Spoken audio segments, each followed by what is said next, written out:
नमस्कार मित्रांनो, स्वागत आहे तुमचं माझ्या मराठी कथा या यूट्यूब चॅनलमध्ये. तर कथेचं नाव आहे अनघा. चला तर कथेला सुरुवात करूया. केतकीने फोन ठेवताच अनघाला वाटलं केतकीला काही काम आले असेल म्हणून तिने कट केला असेल फोन. पण तिकडे केतकी मात्र वेगळ्याच विचारात होती.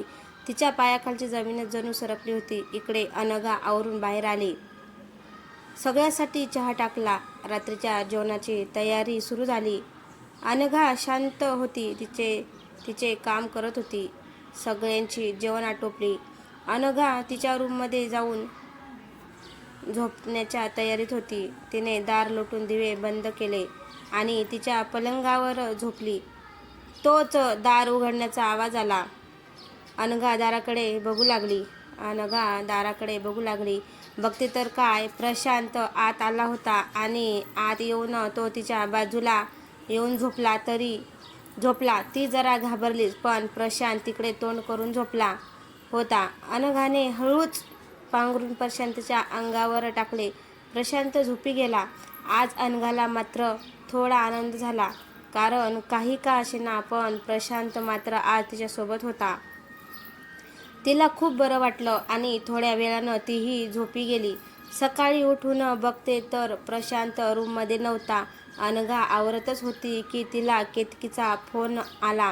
अनघाने फोन उचलताच केतकी म्हणाली, अनघा, मला तुला भेटायचं आहे.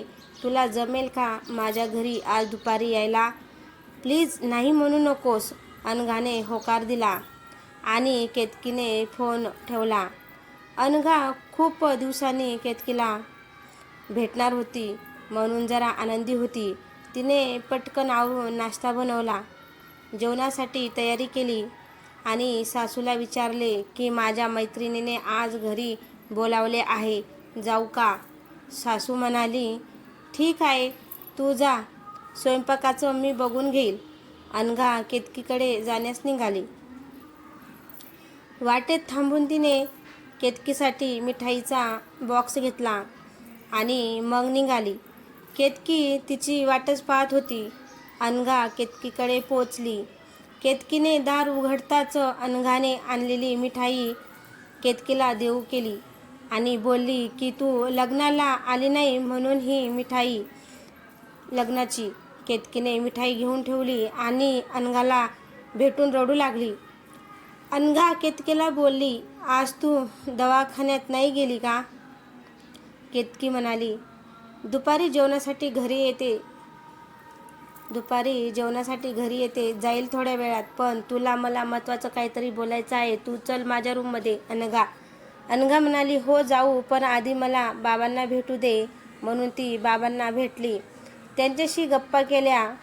केतकीचा जीव वर खाली होत होता, कारण जे केतकी अनघाला सांगणार होती ते अनघा पचवू शकेल की नाही याची तिला भीती वाटत होती. तितक्यात बाबांनी अनघाच्या हातात लग्नाचं पॉकेट दिलं आणि अखंड सौभाग्यवती भव हा आशीर्वाद दिला. अनघाच्या डोळ्यात चटकन पाणी आले. बाबांनी विचारले, अनघा बाळा, काय झालं? सर्व काही ठीक आहे ना? अनघा उत्तरली, हो बाबा, तुम्हाला भेटून मला माझ्या बाबांची आठवण आली म्हणून हे अश्रू आले. केतकीच्या बाबांनी अनघाच्या डोक्यावरून मायेने हात कुरवाळला.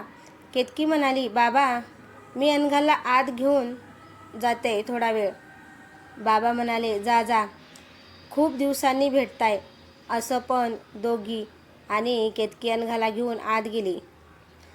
केतकीने अनघाला लग्नाचे फोटो दाखव म्हणून सांगितले. अनघाने फोटो दाखवण्यासाठी फोन काढला तर तो फोन बंद झाला होता. अनघा बोलली, अगं केतकी, चार्जिंगला लावते फोन, चार्ज नाही आहे. तोपर्यंत तू बोल ना, तुला मला काहीतरी सांगायचं होतं ना?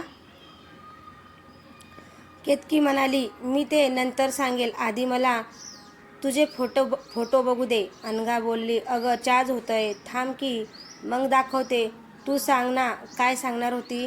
केतकी म्हणाली, नाही, मी जे सांगणार आहे ते तुझ्या फोटोशी निगडीत आहे, म्हणून मला आधी